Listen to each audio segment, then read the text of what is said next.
How to fix, please unload helpsrv.sys. p.sys or amdxhc.sys. Before starting the game.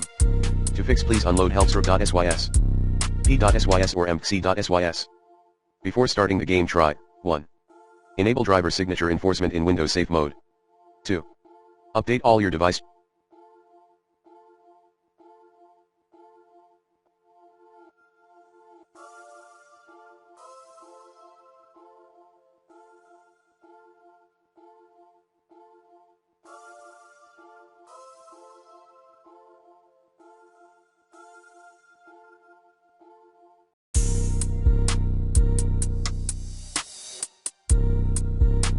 Drivers using the recommended Avast driver updater in this video guide.